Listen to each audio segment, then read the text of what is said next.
Welcome to the ADOS Townhall. The program will be starting soon.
Welcome to the ADOS Town Hall.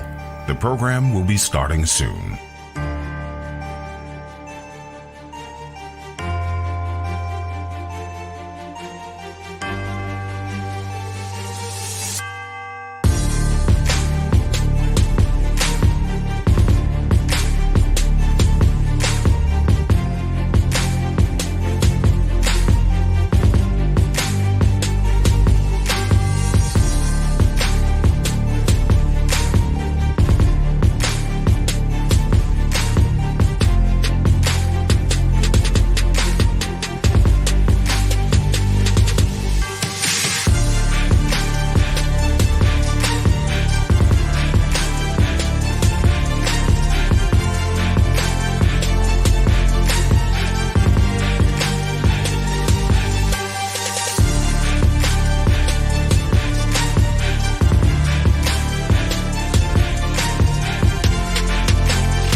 Welcome to the ADOS Town Hall. The program will be starting soon.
to the ADOS Town Hall.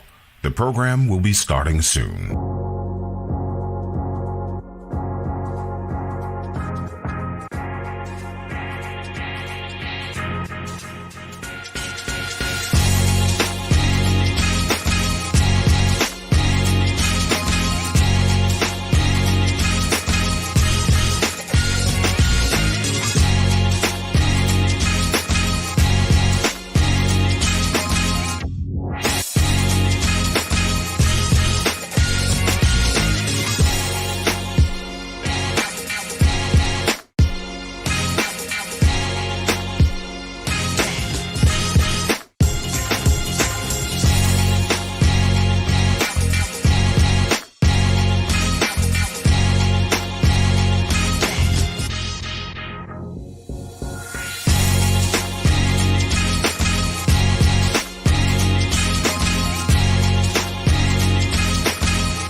Four whole centuries of plunder.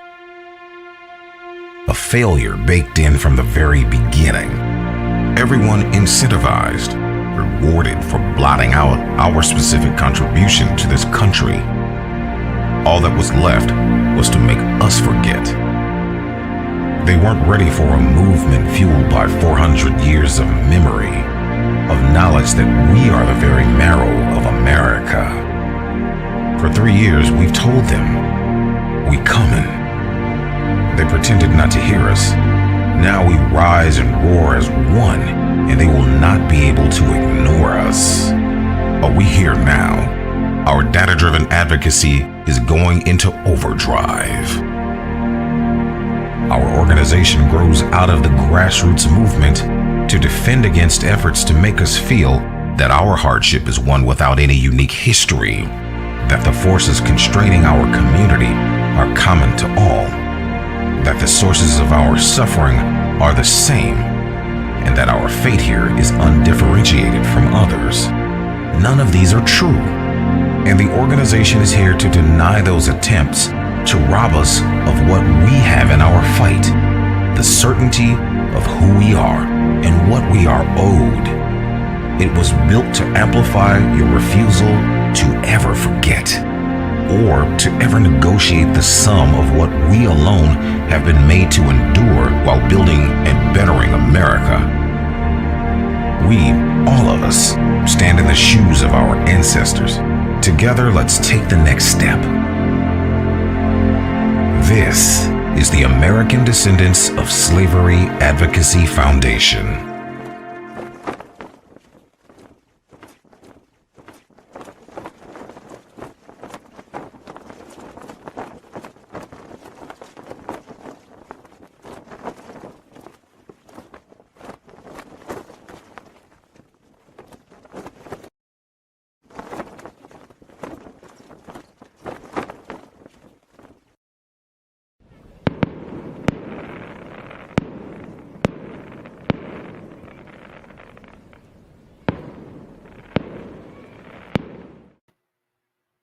Happy Juneteenth, family.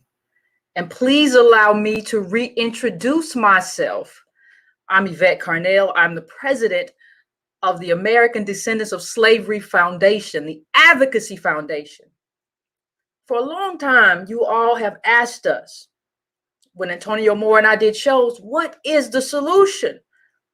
The solution that we came up with was we have to have reparations. We have to have our inheritance, and we have to have transformative Black agenda. We have to have policies that are specifically for us, not the all lives mattering of Black politics. That is the answer, but we had to go further. How do we do it? Now, though we know what to do, how do we do it? And the only way we do that is through an organization. So a long time ago, Antonio Moore told y'all that we coming. Now I'm here to tell you that we here.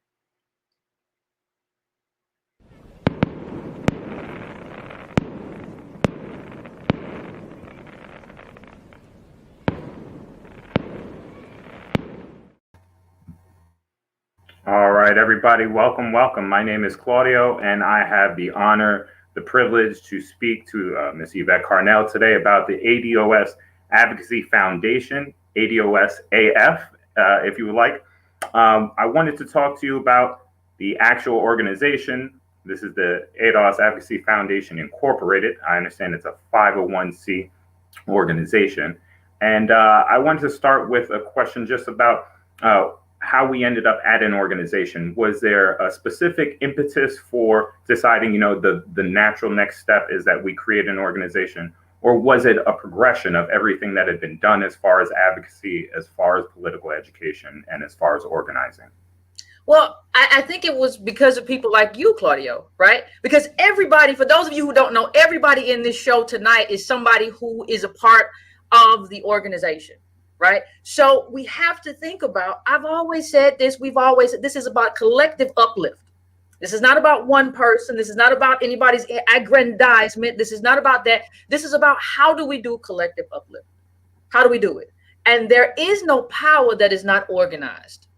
Power is always organized. So in terms of what we decided to do, in terms of a C4 instead of a C3, we had to take into account a C3 as a nonprofit is just about education. What we have to do is about advocacy, because remember, we are an agenda-driven group. We are data-driven. We are specific. Yes, we have a Black agenda, but reparations is our inheritance. So in terms of how we do that, we made the best choice in terms of our organization based on some very specific things that were important to us, because we have to organize this power for us, not for the CBC, not for anybody else. This is for us. So that's how we made this decision. That's why we made it.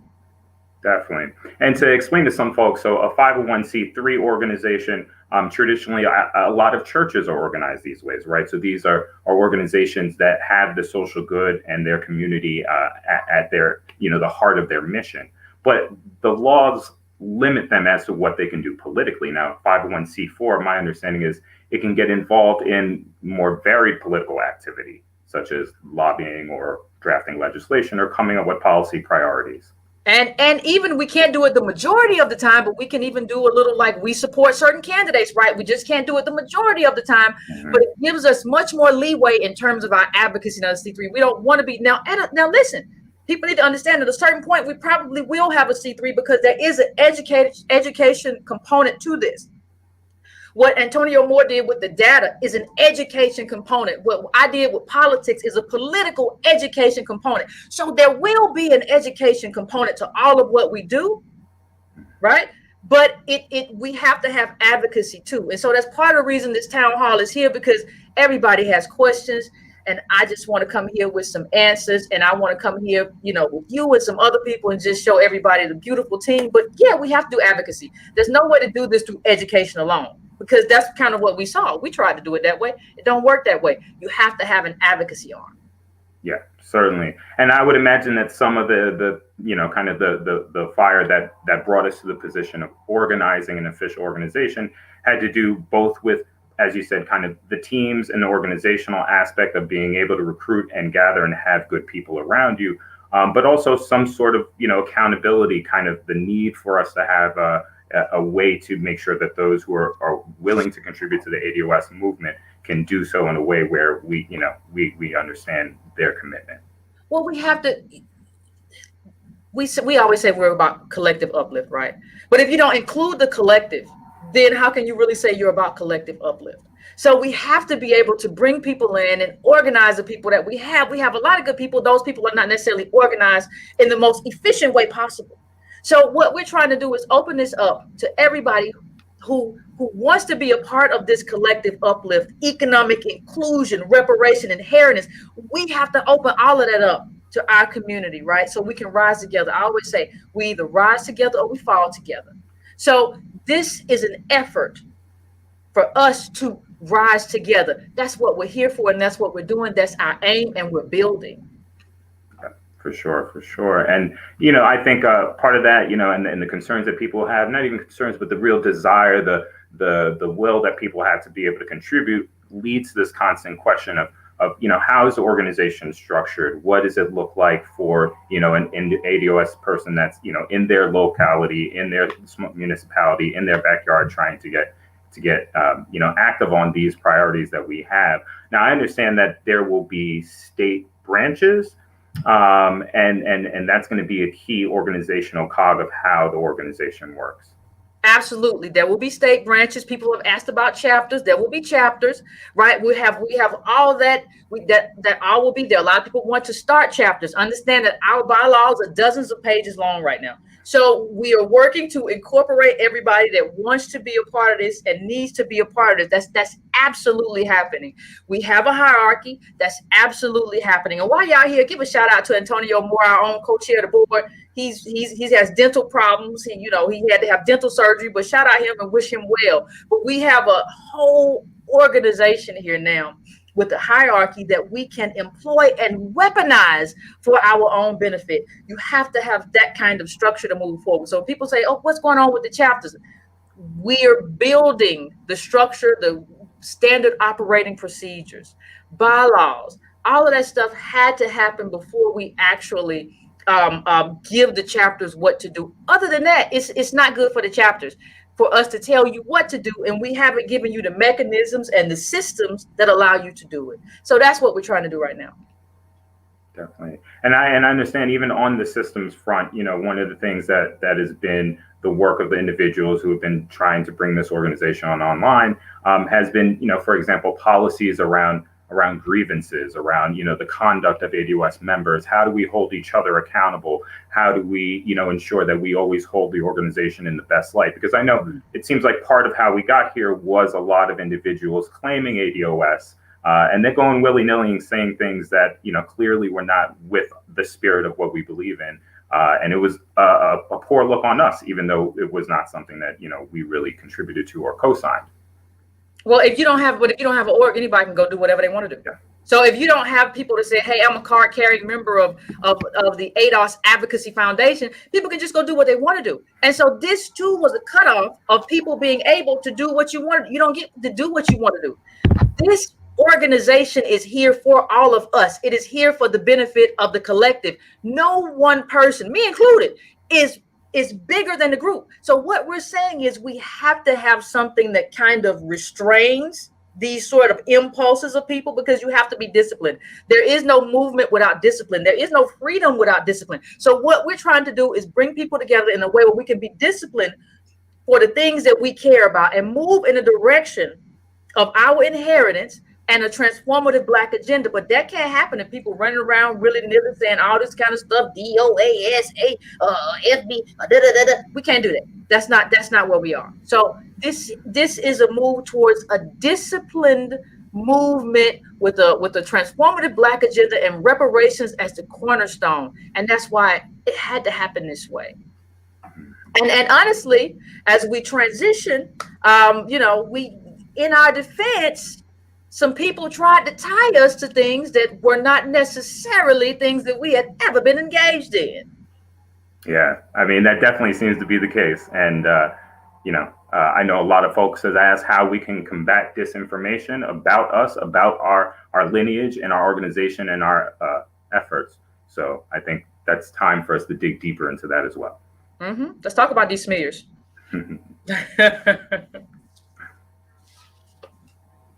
Yeah, I think at this point we should probably bring on some other folks as well, who I think will be able to add to this conversation. Well, we should probably talk about the number one smear. We were punched down on recently by a white institution. Shocker. And we're going to answer that today as well. Hey, Marvin. Veritas. It means truth in Latin. It's the motto of the most prestigious and wealthy university in the world, Harvard. Truth is everywhere at Harvard. Or so they'd like you to believe.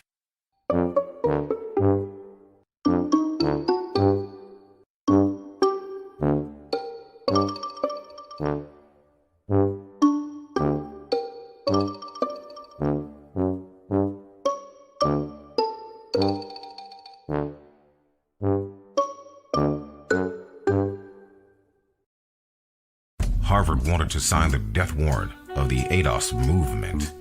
Actual truth was irrelevant. All that mattered was their idea that they're above the evidence, beyond the proof. Maybe the Latin word for arrogance should adorn the campus, because that's what guided Harvard's disinformation creep. A catalog of bald-faced lies about our movement. A wish list of what we would be. We're done with that. We're done with the elite classes, political, media, academic, lying on us and twisting our intentions. They thought we were far too poor and far too powerless to speak our truth and be heard. They thought wrong. We present Smear Reviewed, the ADOS Advocacy Foundation's official rebuttal to Harvard Kennedy School. We here now, and lies about our movement just got a much shorter lifespan. Marvina. Yes.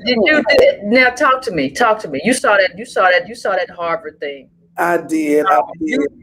Using breaking news as voter suppression. Now tell me what you see. You on Twitter. I want you to talk to me. Oh my goodness. Real ADOS people. I want you to talk to me. We've been lied on. So many different stories. We've been accused of being paid by the DNC. ADOS is a grassroots organization. We fund us. It's as Tonio likes to say, it's a small group of us, and we fund us. Nobody's giving us anything. If DNC was paying us, we'd be as popular as some of these other groups. But remember, hold on, Marvina. DNC got caught funding some people who are on Twitter paying them checks and stuff, and nobody really wanted to talk about how that was on the tax return. But people want to accuse us of stuff that's not that has no connection to anything. Understand something.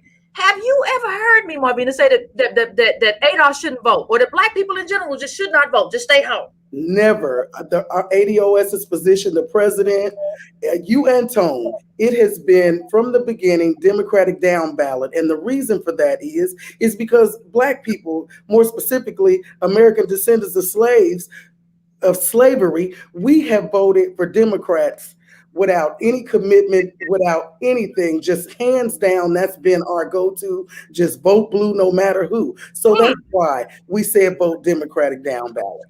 And understand, we hold accountable. Exactly. And let me just say this: we're gonna bring our man. Everybody know in a minute. We're gonna bring, because we're trying to bring a bunch of people in here who are actually a part of the team. We're gonna bring in Reggie from Boston in a minute. We're gonna bring on a lot of people in the team, because I don't think people know that, like, we got a team. Everybody thought, since, well, if they're on YouTube, they must not be doing nothing. They must not be. But let's just focus on these Harvard smears, for a minute, because it boggles the mind of how a white institution could decide that they are going to punch down. I mean, it shouldn't be surprising, honestly, because they, in terms of slavery and in terms of, we just saw the lawsuit, right? Where they told the descendant of slavery that she didn't have a right to the photographs of her ancestors, but they gave the Native American his tomahawk back, right? Didn't even make him go to court. Didn't even make him go to court. Didn't even make him go to court. He said, I want it back, and they said, we're gonna give you the tomahawk of your Native American ancestors back. But they took us to court and robbed us of the pictures that the descendant had of her slave, in her family. Mm-hmm. So what does that make you think? I mean, just as a regular person who is here and contributes and is a part of the movement, what do you think about that? That is absolutely racist, and it just is a testimony to the way that America has treated the American descendants of slavery from the beginning.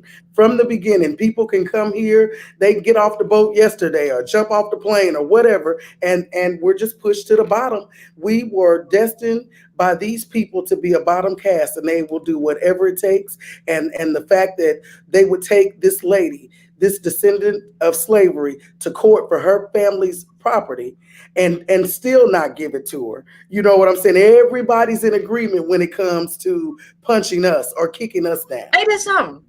Because you kick the bottom caste, you kick the poorest person in the group, and that's what they do to us. Now we're gonna go through a bunch of these, because these little myths, poison ivy, Harvard, poison ivy. We're gonna go through these one by one. So let's just take a look. See if we can do it. Myth number 1. ADOS uses breaking news for voter suppression. Reggie, this is Reggie from Boston. Yvette, this is Reggie. Hey, what's up? What's up? What's going on, Reg? People been missing you. People ain't been hearing you. What's going on with you? You all right? Oh, I'm good. We just trying to get the org popping. I know, Reggie. Let me ask you a question. What's up? You ever heard me say, like, people shouldn't go vote? Like, we as ADOS and Black people should just stay home. Did you ever hear me say that? Never heard you say that. As a matter of fact, I've never said that. Did you ever say that? Never, ever. Okay. Go ahead, Reggie. I'm sorry. Go ahead. Oh, no. I mean, as a matter of fact, you've called for people to turn out in record numbers. Oh, what you have called for is leaving the top of the ticket blank. Mm-hmm. The president and vice president get no love.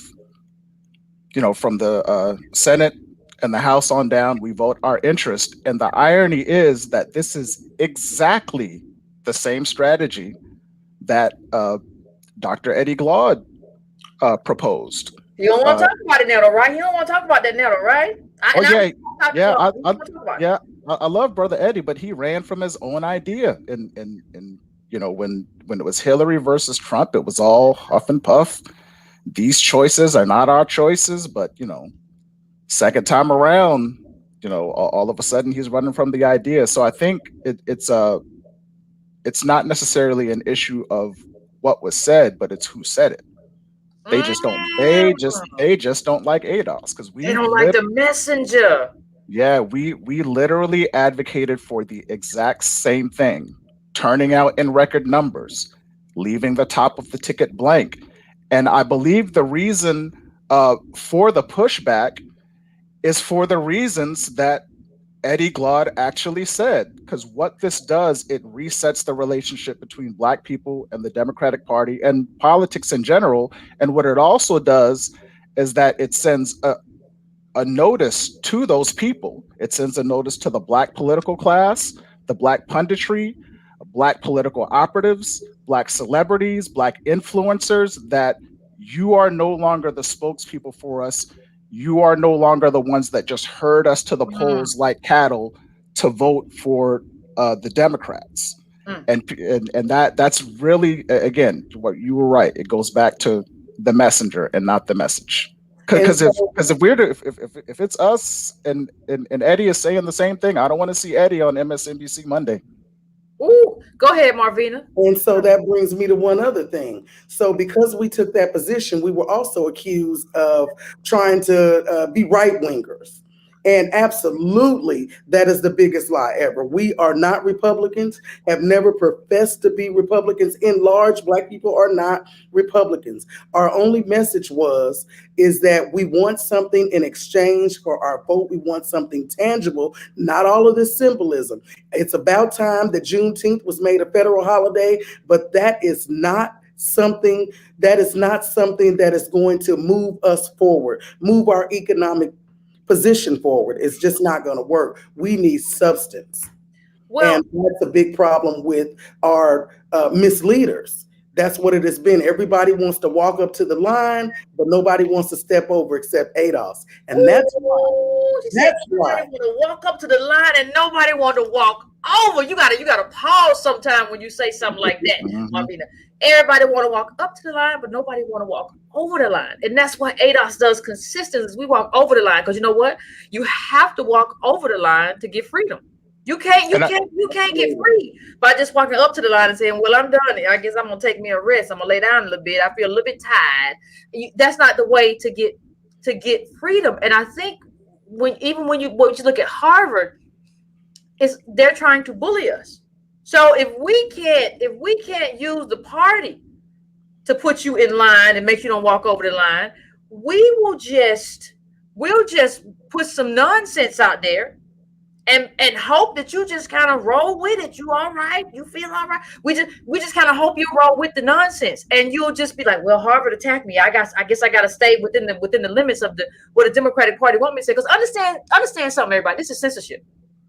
Because what they're telling us is that we can't feel anything or we can't believe anything politically other than what the Democratic Party believes. We cannot believe outside of that. Those bounds are clear. That's what they're telling us. That is them narrowing the window of like what good politics is. So if I say good politics is this, you're going to railroad me and say I'm one thing when I'm another, right? That's a problem. I think another point that should be said, that the accusation of right wing is totally ridiculous within the context of what we are asking for. The reparations package that we're asking for and the Black agenda, which you will see soon, is arguably one of the biggest examples of what requires big government. That in no universe and on no planet are the Republicans going to go for such a large, big government project, such as reparations and a transformative Black agenda. It's not happening. So for us we're just going to go run over to the Republicans, make no sense. But we're not going to run over to the Democrats either. You know, we're a nonpartisan group. We vote our interest. If you do not produce, say it again, Reggie. We vote our interest. Say it again. We vote our interest. We do not vote for party. We do not vote for personality. We do not vote for platitudes. We don't vote for holidays. Go ahead. And let me be clear. I appreciate and I think the Juneteenth holiday is necessary. I'm not a person who says that you cannot have symbolism, but you have to marry symbolism with substance. You can't just have one. It's just like having the icing. That's like having the icing, but you don't have no cake.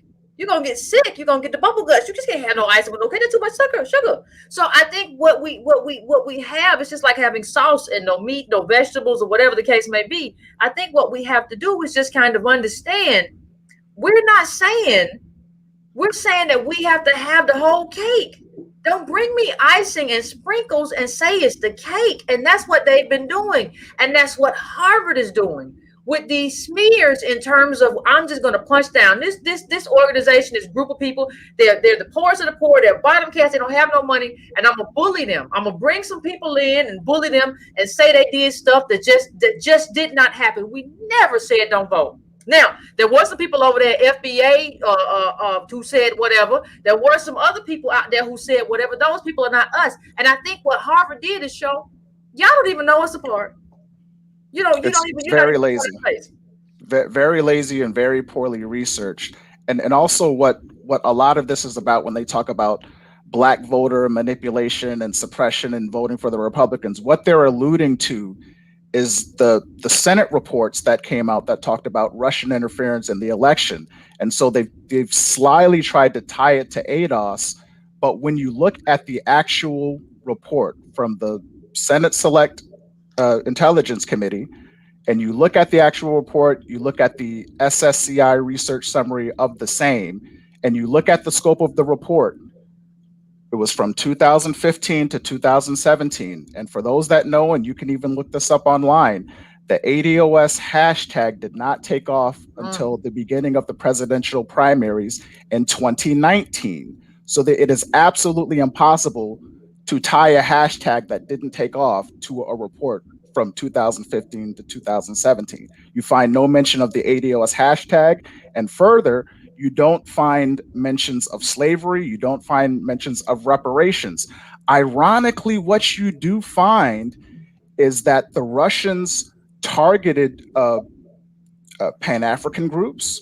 They most certainly targeted. Ghana wasn't Ghana the place in Ghana was a heartbeat. CNN said of that. Yeah, like if you look at the SSI report, like page, like 4266, where they talk about the YouTube activity, Black Lives Matter was the primary target of misinformation. Pan-Africanism was a vector. Black capitalism, Black business that we have been very critical of and that we look at through the data, that was a target of misinformation. Like even intersectional feminism was a vector of misinformation, voter suppression, voter apathy. So simply stated, everybody that ADOS has criticized and everybody that has criticized ADOS, ironically, were targeted by the Russians. Now, I'm not saying that these groups are running troll farms, but I am just telling you what the actual Senate report says. What a lot of these people do, they are betting on the fact that you will not go read the report, as I have. Good luck finding ADOS in there. The bots ain't over here. You might want to look in your backyard. Marvina, what you got to say about that? The bots ain't here. The bots were never here where ADOS is concerned. We are very real people out doing boots on the ground work. The pandemic is what slowed us down. Before that, we were out there doing the work. And I want to add one more thing. I thought it was ironic how, the Democrats and the Republicans, they were really able to unanimously vote for Juneteenth, making that a federal holiday. Yes, it was no problem. It went over just, smooth as a bell. And my issue with that is whenever they agree on something, you better know the only thing that they really agree on is keeping us at the bottom. Now. That's the bipartisanship. This people, right. Because let me just say one other thing in regards to that. Marvin, you hit the nail on the head. This whole house of cards rests on keeping us at the bottom. I don't think people understand what happens if we get what we're owed. That means there's no bottom caste right here. You got to put somebody here, figure it out. I don't know who you figure out. I don't know who you're going to put here, but you can't put us here. We gone. That means everything falls apart. And see, the ADOS Advocacy Foundation is here to make it fall apart. Absolutely. Because it should have fell apart a long time ago, but it didn't, right? And that's just what it is. But you know, we are here as an organization to ensure that whiteness is gone. Ain't no need for it. If you need whiteness to be who you think you are, then you have a psychological problem that is best cared for in therapy. That don't have nothing to do with us. Now, we have something else that we got to talk about. We finna talk about it in a minute. The Harvard had another smear we finna get to. They had another smear. They had a lot of smears. And for those of you who don't know, those smears will be available through a link. We have a website, all of that good stuff. But they had another smear about how we just be online. We ain't nowhere else.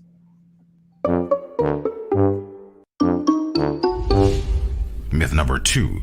ADOS is a largely online group. Jamion!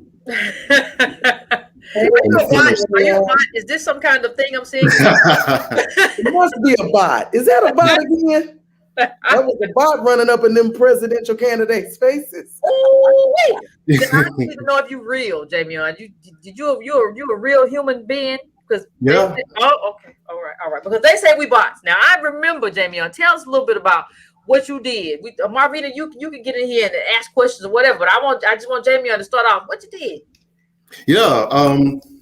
For those who don't know, I made it my business to approach candidates and political pundits, everybody from Jim Clyburn to Bernie Sanders to Elizabeth Warren, Beto O'Rourke, Pete Buttigieg, Simone Sanders, Nina Turner, Cory Booker, Andrew Yang. The list kind of goes on and on. So and asking the questions about reparations. You know, what about the ADOS/Black agenda? I mean, what's going on? Marvin, what you think about that? Think he a bot or not? Oh my, he's very real. When I say he is so real, I watched him literally. It's like he was chasing Kamala Harris to her car. I forgot Kamala Harris. Yeah, absolutely. That was real. Absolutely. She slid in that car. She slid in that car. Absolutely. She slid onto that car. And her body man was like, "Babaji boo." She slid in that car. She was gone. She was like, "I'm not gonna do anything specifically for Black people." No, that's what she was saying. I appreciate Brother Damian because he brought all of that stuff on the screen, you know, to millions of people saw that, by the way. But he brought that stuff to light and was able to show Black people that these people are not serious. And I appreciate him for that. No other way. You can't backpedal from it when he walked right up to you. There's no excuses to be made. He asked you and you answered. And that's why ADOS's position was Democratic down ballot. Absolutely. Talk about that, Marvin. Why was we down ballot? Talk about it a little bit more. Why did we do that? We was down ballot because we couldn't get not a single candidate except for Marianne Williamson to agree to even consider reparations. Yes, her number was low, but she was the absolute only one. And we have got to stop giving our votes away for free. We're going over a cliff. COVID has put that 2053 date. We are told, our data tells us, thank you, Tone, for that data, tells us that by 2053, we will be totally wealthless as a group. And COVID put that on ice skates. I say we're here now. So if there's no substance, no benefits, no policy and reparations for us, we're going to go down ballot again. Because you know what? Politicians respond to pressure, not applause. You know it.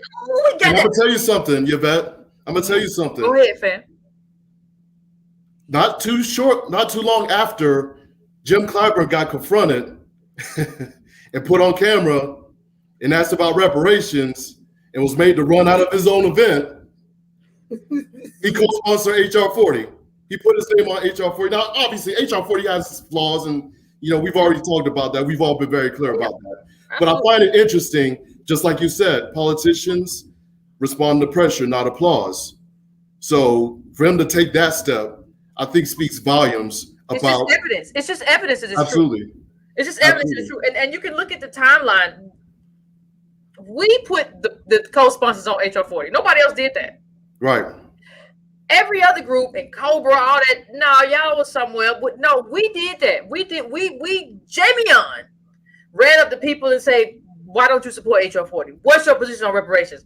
He did that. That's not some kind of online activity. That's a real human person running out saying, what is your position on this? And why aren't you supporting this? That's a real live confrontation, right?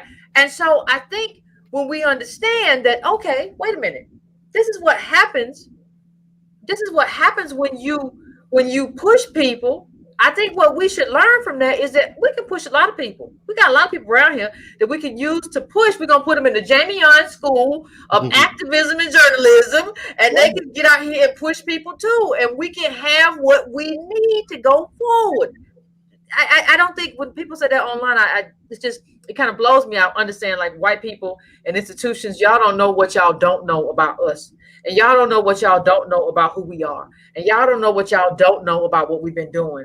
And y'all don't know what y'all don't know. That's why y'all give other groups credit for reparations. The Wall Street Journal article is clear. It's the push started in late 2018, 2019. Ain't nobody but us. So Marvina, what you got to say about that? What I have to say is that those journalists at Harvard who told all those lies on us, they could stand to attend Jamie Young's School of They need to attend journalism, because their journalism and their research, there was none. You could not have researched, because had you did just a little bit of research, you would have known that you were just flat out lying. Those were baseless lies. It couldn't have been built on anything because it was lies. So I'm gonna say something, and can I just add to that? Yeah, go ahead. It's interesting because in Harvard, in their own report, they contradict themselves. I'm gonna read a quote from that report. Go ahead, fam. ADOS has self-organized regional chapters across the United States, some of which have in-person meetings. In-person meetings, and one national conference which was held in October 2019, which boasted then presidential candidate Marianne Williamson and Harvard professor Cornel West. So wait a minute. So we a bunch of bots online. How are a bunch of bots online having conferences, well, one conference, and have chapters and organizing meetings in person? A whole the Harvard report. Go one step further, Jamie. A whole conference with pictures, and the photographer was from the New York Times. Thank you. And it was streamed live. Don't forget. Streamed live. New York Times photographer. All those pictures were them and not us. It was chronicled over there. You was there, Marvin. You still came and said we are mostly largely online group. We had a whole conference. I'm sorry, Yvette, go ahead. Fam, go ahead. You good? I'm reminded of what Reggie mentioned, Eddie Glaude, earlier. He was on MSNBC, and I'm paraphrasing what he said, but ADOS, the ADOS movement, as he put it, American descendants of slaves, who are making hay in all sorts of ways all across the country, and say it, bro, have an online presence, not with an online presence, and they have an online presence. Absolutely. And you have to, because you have to have an online presence, but we're doing stuff all over. And think about this. Go ahead. When COVID kicked off, where else were we supposed to do it at? Child, what? What are we supposed to do? Y'all want us to go outside and get sick? We're going to get to that too, because they had nothing to say about that at the end, Marvin. We're going to get to that too, because these people ain't right. But I want everybody to know that these are real people doing real things, doing real work, and we love them, and we applaud y'all, and we applaud all the people who are in our teams, who are in chapters, and all this good stuff. Reports of our deaths have been exaggerated vastly, enormously. So, but they said something else too. Let's keep this in mind. They said that we were tied to fringe groups. We got to talk about that.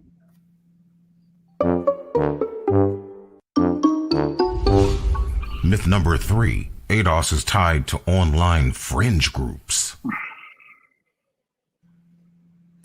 Now y'all know what it is. It's hard to talk about. Reggie, I happy to see you back. It's hard to talk about. They got us tied to the friends group. You know what friends group they talking about? Yeah, they say, oh, it's, this is FBA and all of these right wing folks. I mean, again, it shows how poorly researched. I mean, just a quick Google search, you would see that there was an ideological war that ensued where we ejected folks who aligned, with that. So I mean, again, it's very, very poorly researched. I mean, and again, they keep trying to tie us to right wing groups and organizations. And as y'all mentioned earlier, Farrah Stockman, New York Times, came down to the conference, did a ton of research. I mean, and she said a lot of people made claims but produced no evidence of those claims. And and a lot of people that say, well, but she was on the board of this organization for 5 minutes. But strangely, the same so-called connections that exist within other orgs, specifically other orgs that have come against us, that have deeper and longer standing ties than what we allegedly had. Like things like Choose Black America, who had Dr. Claude Anderson very much involved with them, who has a long-standing camaraderie with people like NCOBRA and other groups, and a lot of people within Black America. Claude Anderson, he was right within there, but yet Claude Anderson is your boy, but I don't like ADOS because they're tied. They have this right-wing connection. Whereas, again, you go through the record, Claude Anderson has a deeper and long-standing ties with these people, but that's your boy. And nobody was asking if or how much he got paid. But if you look into the research, how much did Yvette get paid? Zero. We're like we are self-funded, we are self-organized, and we will not be put into a box. We are nonpartisan. We vote our issues. So if Mitch McConnell puts reparations on the floor, then guess what? Mitch McConnell, that's my man. And if he puts all of that transformative Black agenda, that's what it is. I don't know if we can do. He did it. I don't care what is behind his name or her name. If they do what we need them to do, what you say about that, Marby? I say that everybody's so interested in chasing the bag that they're literally just making up stuff, just throwing it at the wall. So we're talking about whatever group Yvette might have been a part of, or I, or anybody else, talking about way back then. Why does that matter? This is a woman who came into this space and is helping us to fight for a debt that is way overdue. Are we checking the backgrounds of all of these other, we got people that have been doing all kind of questionable things in their past outside of being on some board. Listen, and I've said it every time I was confronted with it.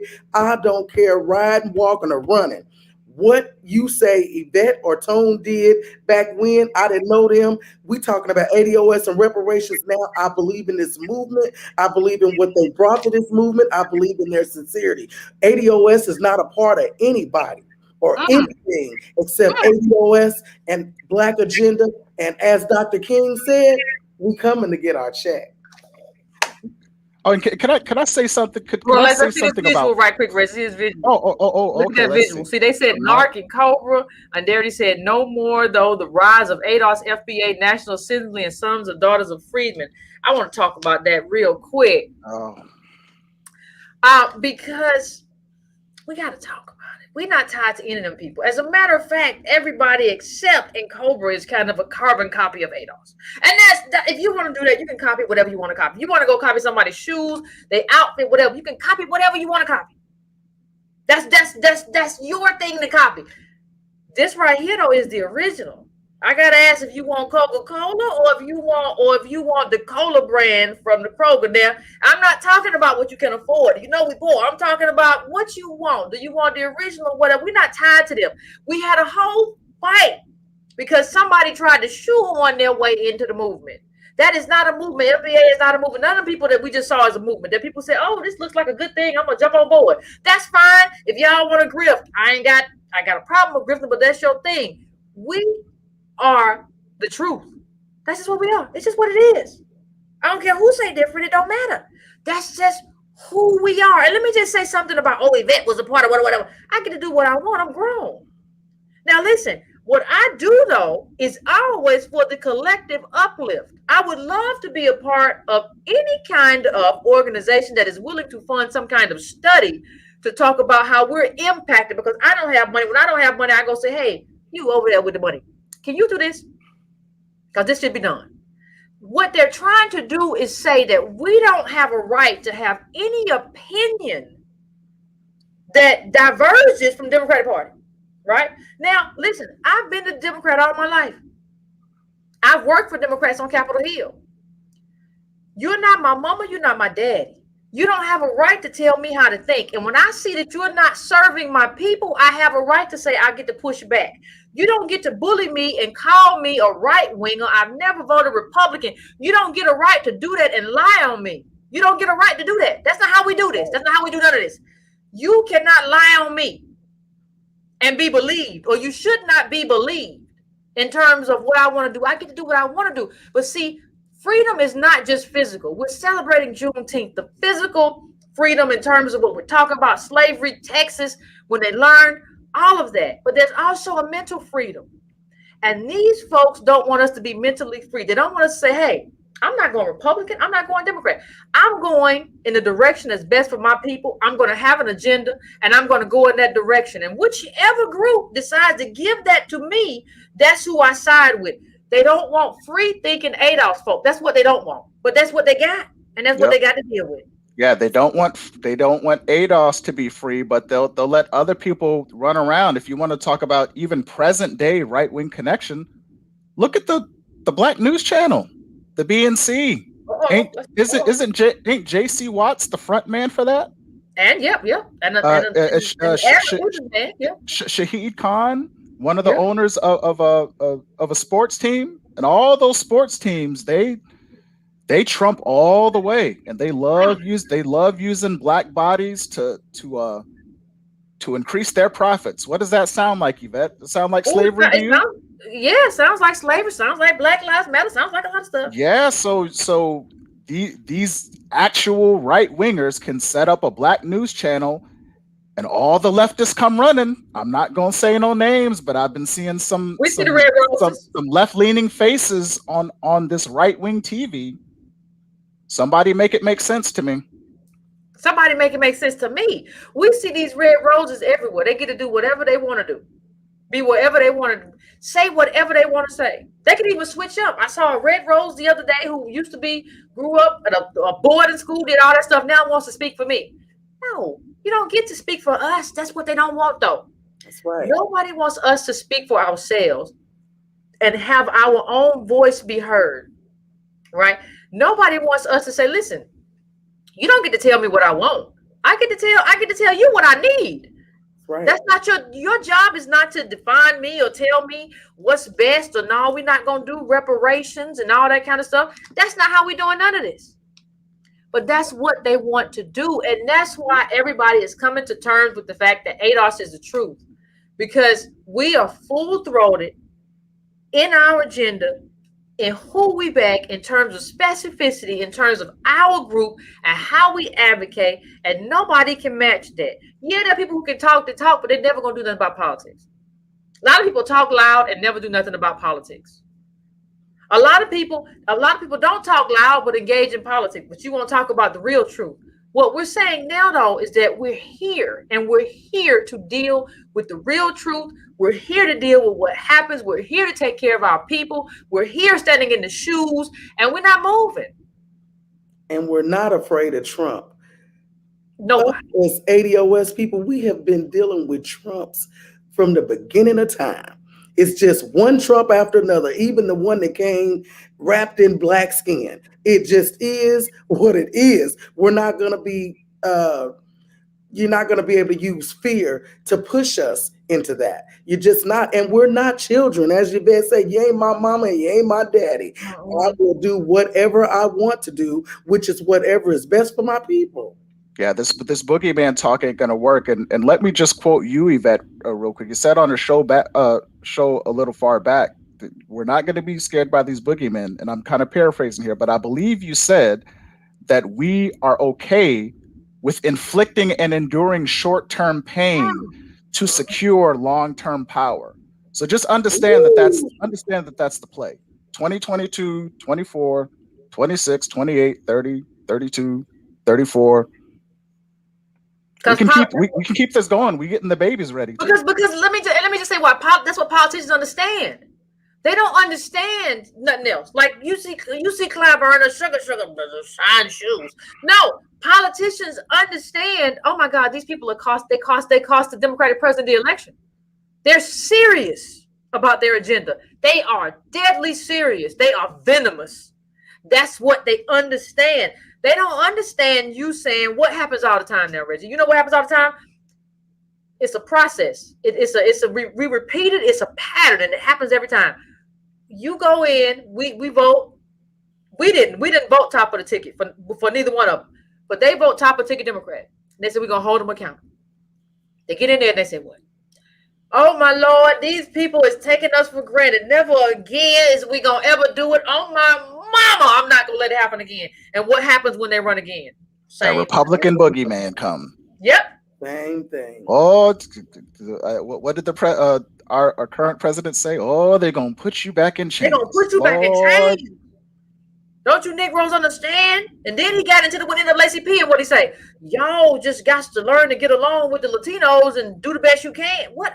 I'm sorry, what? Well, actually, he said it. You better learn to get along with them. Whoa. He sounds like he was somebody daddy. Jim Crow Joe? That's what he said. Yes, ma'am. And he had the nerves to tell us if we don't vote for him, we ain't black. We ain't black. How does a white man tell you ain't black? And then everything that comes with whiteness. What I found particularly offensive, I believe he said this down in Tulsa, Oklahoma, that don't expect a lot for reparations. A flashpoint in history that makes the case for reparations, and say, "Oh, don't expect no movement on this." Okay, don't expect me to move at the top of the ticket. Yeah, don't expect it. Don't expect it. And you didn't say nothing bad about Joe Manchin. We understand he over there. You ain't said that he need to do XYZ. So everybody's like, "Well, it's Joe Manchin said it." Well, then I'm not voting it. I ain't heard too much about reparations from. I'm gonna get into it too deep. But one, I can't say it too much. I mean, I don't think people understand that in terms of Georgia, black voters turned this state blue, and for what? Politics is an exchange. It's not a gift. So what do we turn this state? What do we change this colors for? If we're not gonna get nothing out of it, I don't want to just change colors for the sake of I like blue over red. No, it's supposed to benefit us in a specific kind of way. Yep. And I'm here in Warnock, ain't even dealing with black people or black organizations. You ain't heard it from me. Yeah, I don't understand the kowtowing to Joe Manchin. Just tack an R to his forehead and kick him over with the Confederates where he want to be. They get us a new deed. Yep. And at least say, like, listen, this is messed up or whatever, because that's what he is. I mean, come on. Byrd was the senator there. Come on, the KKK, the Klansman, that's his mentor. What you expect from that man, except for more racism and different? What you expect? Can't have many expectations. But that's the same stuff that they're doing is the same stuff that kind of Harvard does in terms of how they talk about us, how they deal with us, and how they want to control how we think and how we move and how we navigate. You can't tell me, and y'all can tell me in the chat or whatever, but you can't tell me that this wasn't a case of let's make these Negroes be quiet. These Negroes advocating too much. These Negroes talking too much. These Negroes figuring out what they want too much. No. Yeah, we are, but you don't get to tell us that it's not true. Well, we ain't scared of you. We come from a different. See, what they don't understand, Marvina and Reggie, is we come from a different generation. We don't come from the generation, this most recent one, these most past 20 years where you scared. We come from a generation where we'll stand up in front of you, whatever rope you got, whatever bullet you got, we fight for freedom. And if we don't get it, somebody else get it. That's what we come from. That's the shoulders that we stand on. Forget these little shoulders that came later. We stand on a different kind of shoulders. And they don't get that. They don't understand that. But we are here. That's the point of ADOS Advocacy Foundation. We are here to make them understand that you are not engaging with scared Negroes no more. We're going back to King. We're going back to everybody who was willing to stand on what they stand on, come what may. This is not the Clyburn generation. Not me or the people that are coming after me. Yep. We're not standing on the shoulders of those who backed Manchin's so-called compromise. Did you see that news today? Since we're talking about our people in Georgia, Stacey Abrams, ironically, breaking news: Stacey Abrams backs Manchin's voting rights compromise. Have mercy. Is what?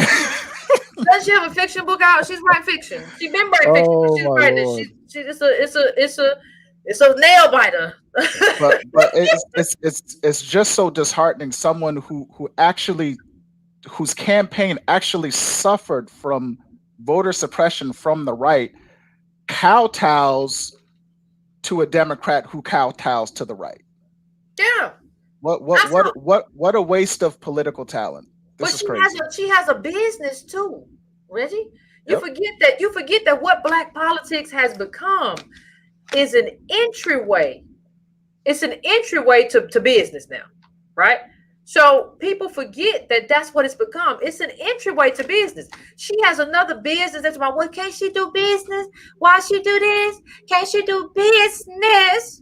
No. Nope. This is supposed to be your mission. What are you doing? We thought you was doing this. You in business with this other person. You in finance, and then you over here writing nonfiction books. You've been writing nonfiction books, but you don't have nothing. No, everybody, listen. Everybody's getting the bag.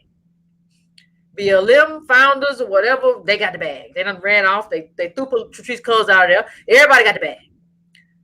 But politics is not supposed to be a stepping stone, right? To who gets the bag. Politics is supposed to be, I'm fighting for my people, I'm a freedom fighter. That's it. Period. The end. What you think about that, Marvin? You think that, or you think they just, what's up with that? Why they so bag hungry? Well, I'll tell you what, you said a mouthful when you said we are not those other people that came before us. Love them, because those are our families. I love you. But I hate you. Different. We are fed up. The baby boomers and the people that came before us, they benefited really well from all of those civil rights pushes. They came out at the right time. Things are different now. And it's not enough. Things are not happening the same way for us that happened for them. That was during a time when King and others had put the focus on what Black people needed at the moment. This is a different moment. We can't fight the same. That's why ADOS is different. That's why I appreciate it. This is a new fight. Absolutely. And I think, and we are fighting, right? And we are talking about this Harvard fight. And, we just talked about how they said we were tied to online friends groups, and we aren't. We're our own group. But they said something else that we're going to have to talk about in terms of how Harvard, let's just understand why we're going to get to some other stuff soon, fam. But we have to talk about what Harvard did to us, right? And the next thing they did was they said, as we move on, that we disrespected Chadwick Boseman.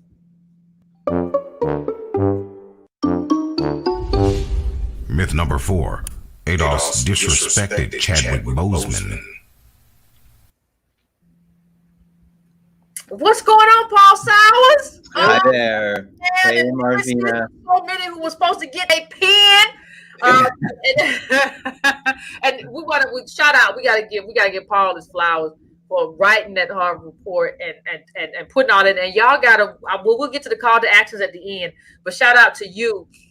And maybe in a second we can get some of those tweets up there because they accused us, right, of basically using this actor that Antonio and I both respected, and ADOS respected and loved, and we didn't even know he was sick. We were all devastated. Yeah. They accused us of using him to further our own means.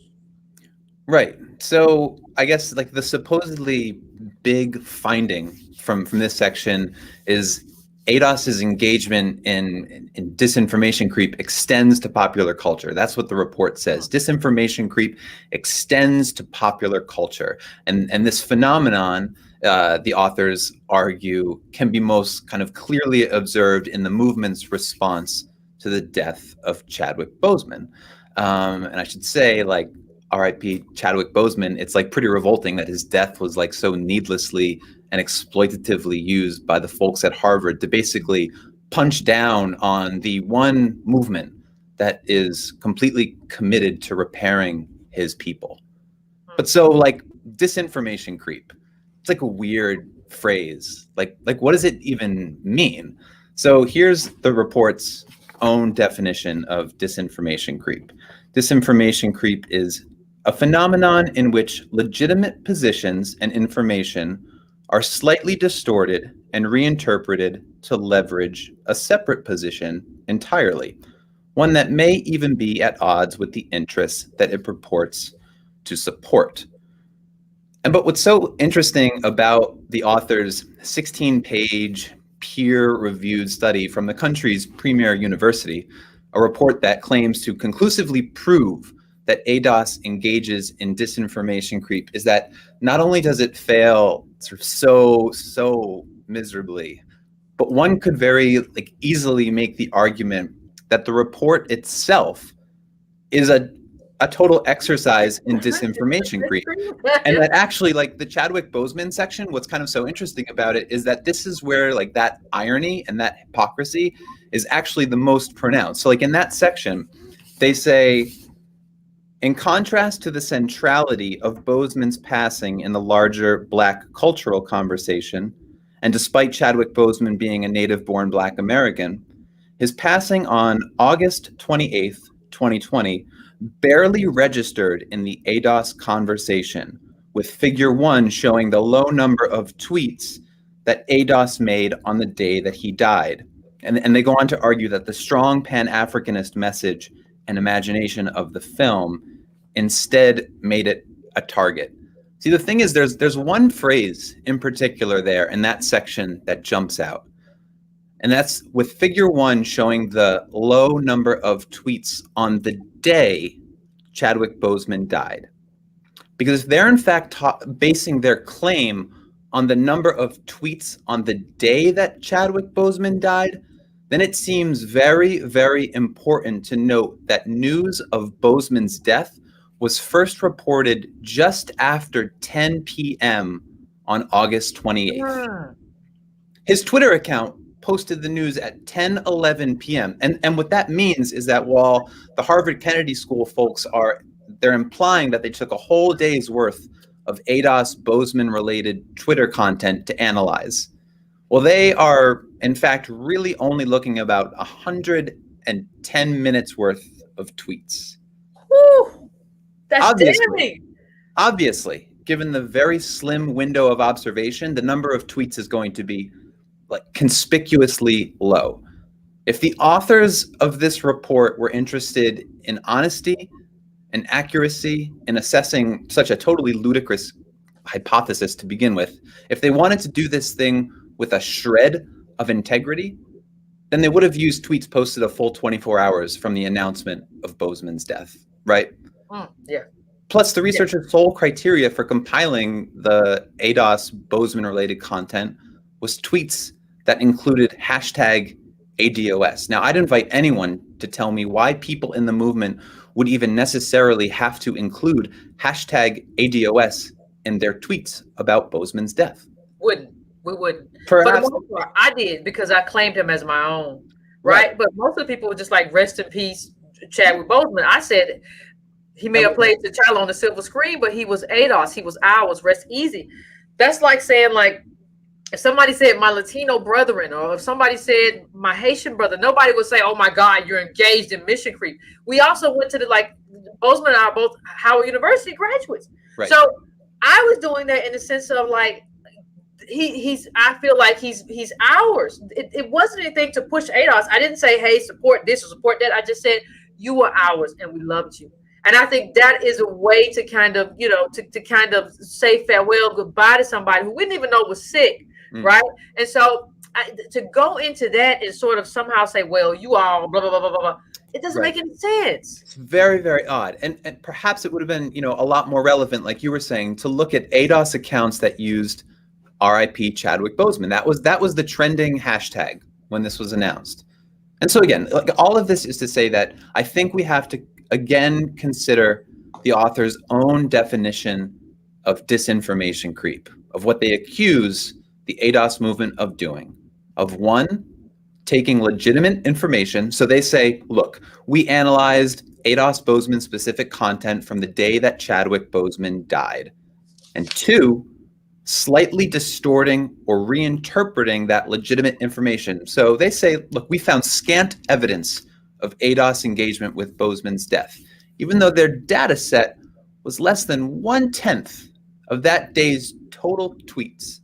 And then three, for disinformation creep, is you use that to leverage a separate position entirely. And so now they say this low engagement proves how fanatically anti-Pan-Africanist and anti-Black the ADOS movement is. Now that is disinformation creep. The Kennedy School has just provided a masterclass on how to carry out disinformation creep in a report about the dangers of that very phenomenon. So yeah, the Chadwick Boseman section, it's hands down, out of the whole report, it's the most bizarre, it's the most hypocritical, and it's a deeply stupid section of the report, which is saying a lot, since that whole document is kind of a sprawling wasteland of scholarship. But I think this section in particular is where the authors just really outdo themselves in terms of the pure nonsense and outright deceit they're willing to really pack into this thing. And I think it's for that reason that, according to a study that was put out in May of last year, it was revealed that Harvard has the highest number of retractions, and that the main reason for those retractions was that the data of their researchers was bad. Oh, This is right in line with that. I don't know who they thought they were writing about when they did this, but they obviously didn't know that the ADOS movement lives and breathes data, and they picked the wrong one this time. absolutely, absolutely, Marvina, you got some words, because they said we used him to push reparations. Look at those tweets from Antonio and I. We both rest in peace. Just Antonio's. I said rest in peace. He's ours. We love him. Whatever. We didn't say any of that. So, like, Marvina, I didn't see one ADOS person say or do anything disrespectful towards the loss of that brother. It's just ridiculous. It's just more in line with what Harvard did. It's just like they just dreamed up every single possible smear that they could smear us with, and they just pushed it. And it wasn't based on anything except the fact that their pure disdain for ADOS, because we're fighting for what we're owed. And we already know Harvard has proved over and over how they feel about Black people, more specifically how they feel about those of us who descended from chattel slavery. What do they think we stupid? Is that what they think? Like we never gonna figure this out. We never gonna figure this out. That's what Poison Ivy though. Hashtag Poison Ivy, y'all, tomorrow. Who cares? Yeah, right? We they just won't say anything. We'll just say it. They won't say anything. We're Harvard. That's what right. Are they gonna say? It's just like everybody else in America. We've been their punching bags, we've been their mules, and everybody thinks that they get the boo-boo on ADOS. Yeah. Well, time to change. No more. They in trouble now. They're gonna have some things to deal with now, because we ain't putting up with that no more. Because that never happened. We never used him to push anything that we were doing. We didn't say, hey, Chadwick Boseman was ADOS, so join our whatever. We didn't do that. We said rest easy, King, or rest in peace. We never did none of that. Absolutely. So you just lied. What you're showing is that Harvard University just said something that was untrue. They said something about us using this phenomenal actor who had passed on They said we were using him. And let me tell you why I think they said that too. Because if you don't know that didn't happen and somebody tells you the ADOS used that to push their own agenda, you'll be like, oh my God, they must be horrible. Yeah. I would think somebody who did that was horrible. Yep. I think that's part of the reason that they did it, if not the whole reason. They used his death. That's the point. They used his death to push that. ADOS didn't do anything. My feeds were nothing but a sort of outpouring of sympathy and heartache at his passing, from what I saw.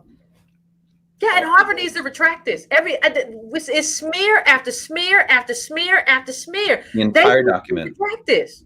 And I think when we get to the end, we talk about a call to action. Listen, folks, we got to show up. We got to make sure that these people retract this stuff. People just can't keep lying on us with impunity. We can show you that this thing that you said happened never happened. And so you are engaging in disinformation creep on your own. Nothing to do with us.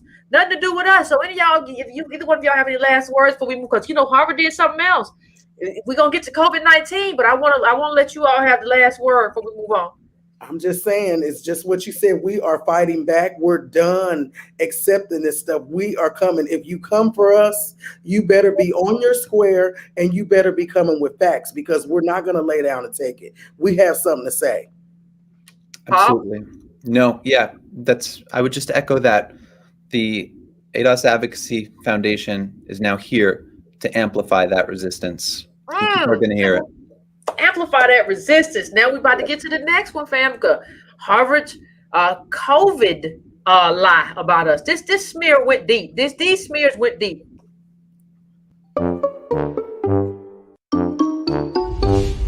Myth number 5. ADOS showed lack of concern over COVID-19's impact. We here, fam. I just love bringing in, we gonna get to this next in a minute where I take all the questions from chapters and people who answer the survey. But fam, let me just start off and I'm gonna let y'all just go. I just want to say one thing.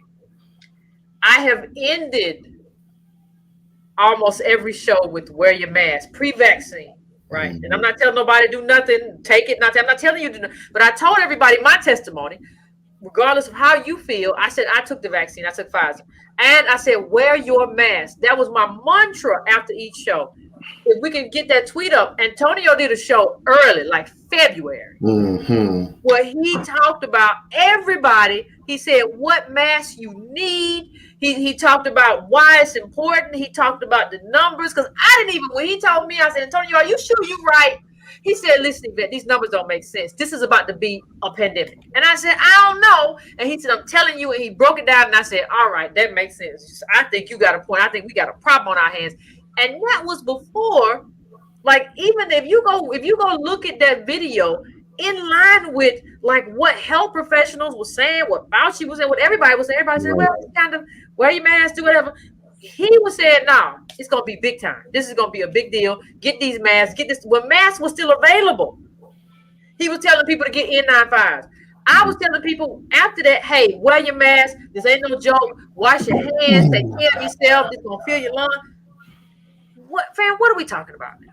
We're talking about how lazy Harvard is. All you had to do is go on Tone Talks and scroll a little bit. You'll run smack dab into that video.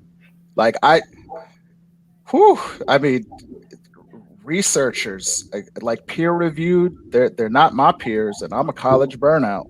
This is crazy. Burnout. Wait, did you see any of that, JP? What did you think about that?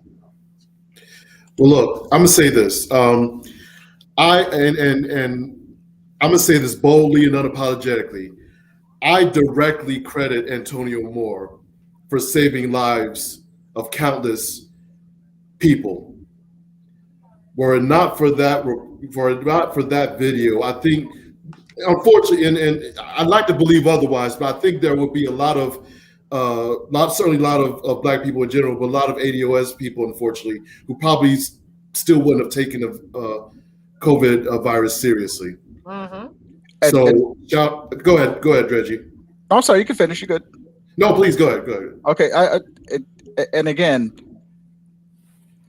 badly researched. We canceled our conference over concerns around COVID-19. and we excoriated Tariq Nasheed and the whole FBA clone organization for holding a conference while this pandemic was still running around, and not only holding the conference, but just poorly organized, putting people at risk, didn't feed them, standing outside, mask on, mask off. Yep. We took this with the utmost seriousness while we canceled the conference as we were building momentum. We put the people, above whatever aspirations that we have organized. I put a tweet up about that, Reg. I put a tweet up and said, it's okay. I said, no regrets here. Sometimes you got to love your people more than they love themselves. We're never going to risk our conference becoming a super spreader, a COVID super spreader event. This is a marathon, not a sprint. It's not a cash grab. All is well. I said that in September of 2020. So I went on record as saying, and listen, people talk about, there are a lot of people who just would have been like, it's gonna be some money in it. I'm gonna just try to find a way to take the money because there's some money in having a conference. I'm gonna sell me some tickets. I don't care who gets sick. Right. That's not what I said. I also had some up in the newsletter. I know, Harvard, y'all didn't do enough research to figure out that I sent the newsletter, but I said, I'm distributing this newsletter to a wider audience just so we can share a bit more information about COVID-19, especially as it relates to the impacts of ADOS life. Pay particular attention to this article. I put articles in the newsletter specific about COVID because I wanted my people to understand about COVID and be able to separate. I know we have hard lives, stuff goes on, so I wanted to be able to separate the truth from the false and let you know, okay, this is true. I don't have no verification for this. And it's just kind of this idea that we were we were first. Right. I was diligent. Every show, newsletters. I can't track down for you each newsletter that had like a COVID article in it where I talked about it. I did that a lot. And so for you to come out and say, well, the problem is ADOS, what did they say? There were a lot of people who were doing different stuff, right? We know old boy over there, FBA, was saying we don't got to worry about no COVID. We got melanin, as if melanin protects you. And I said, remember to hold people accountable who are spreading misinformation about COVID. I said that. To read, boys. Yeah, boys, right there. We knew weeks ago, boys. We knew this while you were spreading skepticism about the coronavirus. You're dangerously late here. I told him that him and Tariq was spreading stupid stuff that was not true. I was one of the listen, so how do you say that? So how do you then come in and say that we're spreading some kind of misinformation or minimizing the impact of COVID? Like literally all you had to do was go on Twitter and search Breaking Brown COVID. These people are lazy. Oh my Lord. Or they got an agenda, Reggie. Or they have that too. They got an agenda. That's the thing. They wouldn't have then been able to do disinformation creep. Because clearly it's a lie to claim that ADOS has ever shown a lack of concern for Black America during the pandemic. And the thing is, Harvard itself recently released a report that supports the core aim of the ADOS down ballot position, which is securing reparations. And that study that Harvard released highlighted how if the US had paid reparations to the descendants of Black Americans who were enslaved, the risk of severe illness and death from the virus would be far lower. And so the question that is just obvious is, how does Harvard in one report vilify the efforts of ADOS to secure a commitment for reparations for the American descendants of slavery, claiming that in doing so, they're supposedly being indifferent to the loss and suffering caused by COVID-19. And then in a separate report, they're demonstrating that reparations for slavery would have been the single most important factor in saving countless Black American lives. And it comes back again to the fact that they're doing disinformation creep. Disinformation creep, the sort of icing on the cake of it, is one that may even be at odds with the interest that it purports to support. So how are the authors of this report claiming that their interests are Black Americans while just completely trying to delegitimize the movement that is actually capable of doing that. Well, we got it up on the screen, Paul. Isn't this the ringleader? Who didn't have anything relevant or actionable or beneficial to say about COVID? Yep. And so that tweet, if I'm looking at the date, that's 2/26/20. So news media is reporting that the coronavirus may spread throughout the US. So I went to the CDC website to learn about prevention, and they said the best way to prevent illness is to avoid being exposed to this virus. They providing the same instructions for avoiding the cold and flu. This ain't it. The coronavirus ain't it. Black America, it ain't it. Don't worry about it. And just compare that to Antonio's video with specifics. Which I think was the next day that he put that out. The same month. Look at that. Yep. I mean, it's just like, what are you talking about? No, Yep. she is the person. This ain't it, right? Yep. And she is very much tied to this report. She sort of laid the foundation for all of the work that she put out prior to the Harvard authors doing this. It reads very, very similarly. And so for her to have such an apathetic attitude towards the coronavirus and the implications for Black America, well, it's just really disgusting. Absolutely. And I this tweet up is I was going to Fox News too, right? About how they were saying that coronavirus isn't a problem. You showed me going at boys. I went at everybody. So this idea, Antonio did the tweet to let everybody know you got to get, like Jamion said, save lives. You got to get your N95. Said what kind of mask to get, not just to get a mask. What kind of mask you need. It turns out that's true, N95. And so we were both doing our level-headed bets. Now, if you want to talk about who got in the way of that and talked about 5G or whatever, that was Tariq and Boyce. Had nothing to do with us. We are not tied to those groups. There are groups they were trying to hinge on and shoehorn their way into what we were doing, but we pushed back and that didn't happen.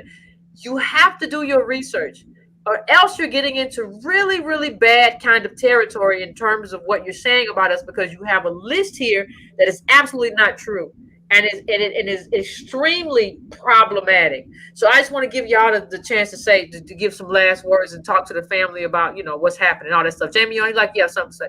You have people who were willing to put profit before the survival of ADOS and Black people.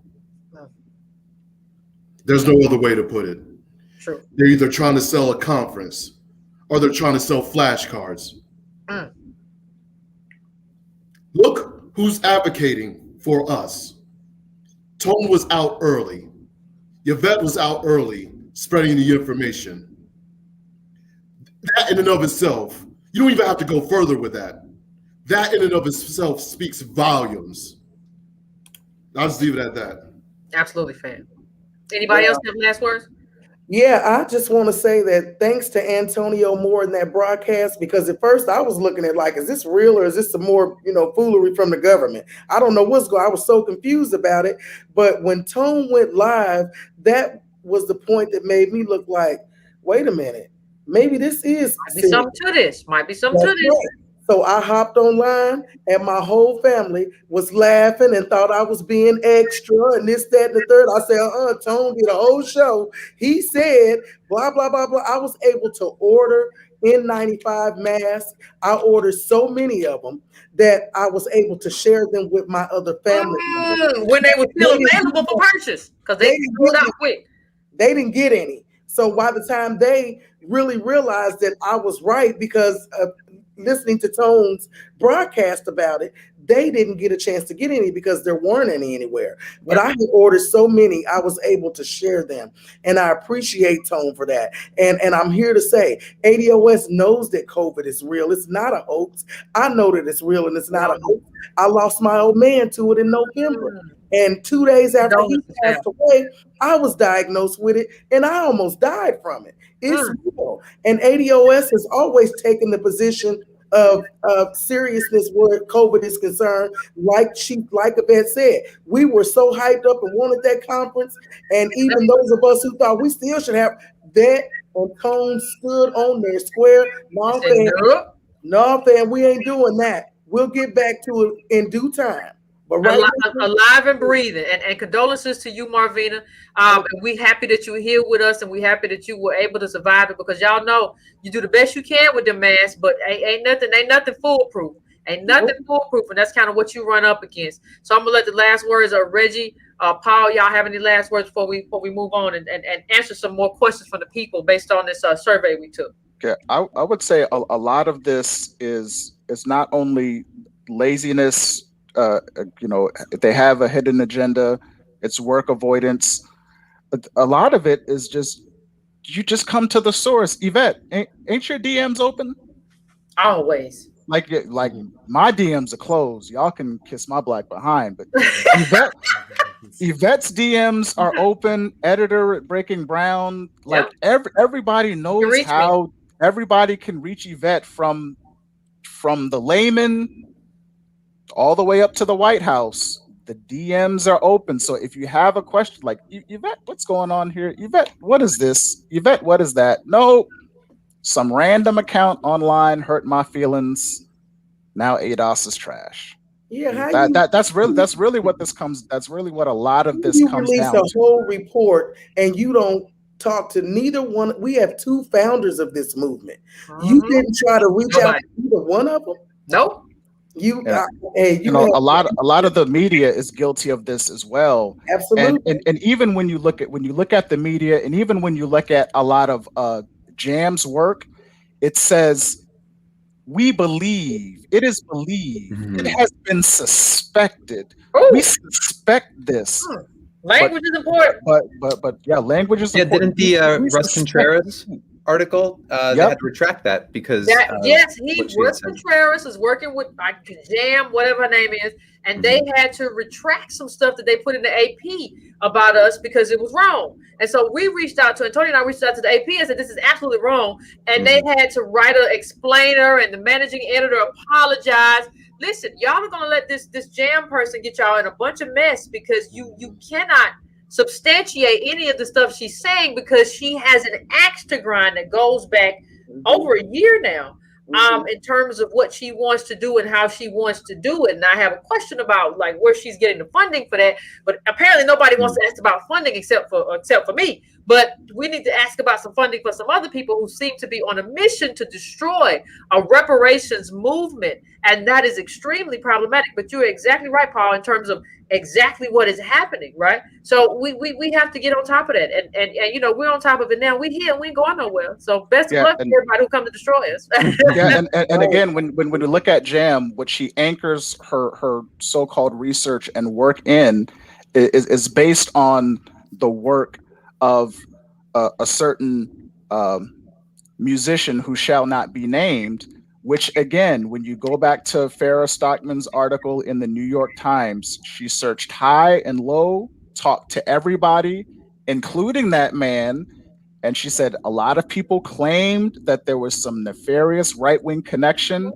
No such connection was proven to exist. Those who said the claim did not have any evidence to back it up. So either produce the claim or hush.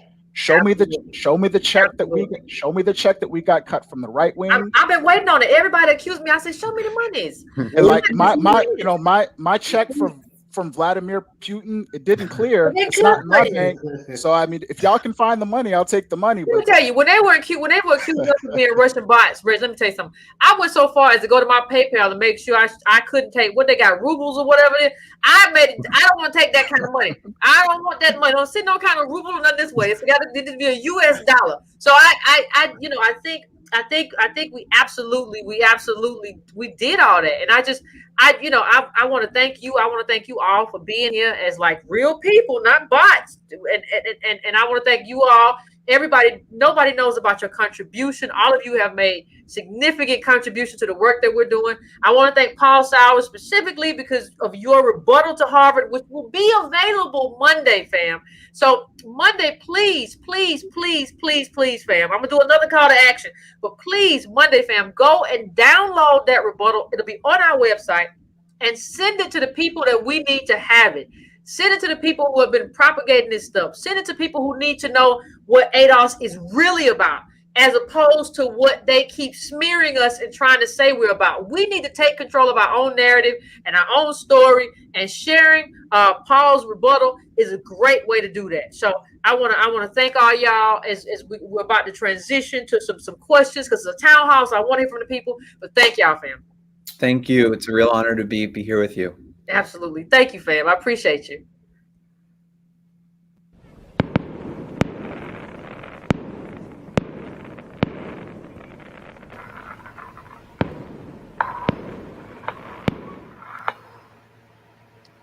Yeah. Rita! What's up, Yvette? How you doing? I'm doing good. I'm staying strong. Right. That whole part was a very important part to be here, to be in the town hall. So absolutely. You know, y'all smoothed over a whole bunch of myths, which I was great to see. Gotta get to it. All right, so hi everybody, my name is Rita. I am a chapter lead here in the Bay Area, Oakland, California. Shout out, I'm wearing my shirt. Shout out to all my chapter leads and chapter members from the Bay Area. And I you know, like you said before we hopped on, you know, a town hall is about the people. The town hall is about answering the questions. Got to. Right? I just remember, I like to say, I remember when you announced on your Breaking Ground show that ADOS is becoming a 501c4 nonprofit organization. That's it. You were just like, that's it. It's happening. So that was back in October of 2020, right? Just to get the time and dates right. And so we're here now, right? That has been the phrase that we've been saying. And there's been a lot of questions. Yes, absolutely. That's what I should have been. I understand the questions. Right. Where Yvette she's been missing a long time, and she said it was something coming in. What's going on? I understand. The whole shebang. So we did send out, hopefully we could get the, I'm hearing an echo, so hopefully we can fix that. But hopefully we could get our social medias, because we did send out a questionnaire like earlier this week, you know, asking you what questions do you have for the new ADOS Advocacy Foundation. Drum roll, please. Right, drum roll, please. We took the top 10, and so let's get started. You ready? I'm ready. All right, let's do it. All right, from Yara Ali, posted on our Facebook group. Will ADOS form a political party? No. and that's a good question. That's a good reason. Expound. Yes. Right. No. There's a good reason for that. Like, yeah. A lot of people have tried to start a political party and failed. A lot of people who are far richer than ADOS, because this country flies with two wings, and one's Republican and one's Democratic. And the other thing is, we shouldn't need to form anything. We made Barack Obama president, turn red states blue. Right. Like, we support a particular party overwhelmingly. I'm not talking about what's right or wrong. I'm talking about what's reality.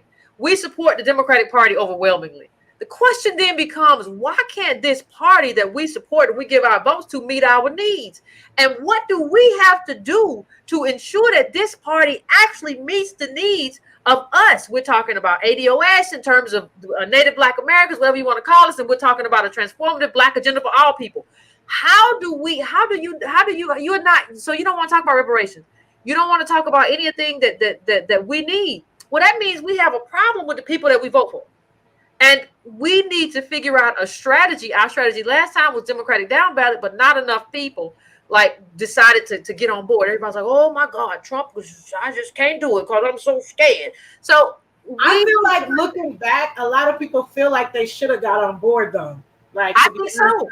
Right. And that's room to build. For those who don't know, we have a amongst our teams, we have about 50 people. We have a media team, a policy team, and shout out to them. Shout out to the media team. Shout out to the policy team, the outreach team, the governance team. We have teams, and so that's what we're going to be looking for in terms of building. The people who said, you know what, I did this, but I don't think I'm right. I think I made a mistake and I should have went with ADOS because this ain't working out well for me. We're going to build with those people, but the job is to transform the politics. The job is to make the politicians that we vote for actually accountable to our agenda. Now, you can't do that if every time something happens, you say, oh God, I sure do want to vote for somebody else. Or I sure do want to vote down ballot, but oh Lord, the Republican devil is coming. We can't do that. So we have to do politics differently. We don't have to reinvent the wheel, but we have to do politics like somebody else just said. We have to do politics different than we've been doing it. We've been doing it. We talk real tough. We talk real tough until election day come. When election day come, we kind of cower and say, well, I wish I could, but I can't. And so I'm going to go and vote this time, but I'm going to hold you accountable. And accountable don't mean that, but I'm going to still vote for you when the next time come around because it will be another Republican that you're running against, and I'm going to do the lesser of two evils math, and that's just going to be the way it is. We have to stop doing that. We have to change the way we do politics. Right. And that doesn't equal making a political party. So that's that question. A lot of people ask that question. Let's move on to the next one. Submitted on our Instagram. Again, we'll put up the socials there from Lipstick Lover. They ask, so on this YouTube channel that we're on right now, the ADOS Advocacy Foundation, so will you have shows on here? What's going to really go on this YouTube channel so we understand? What happened to Yvette? Well, really, truthfully, I did have.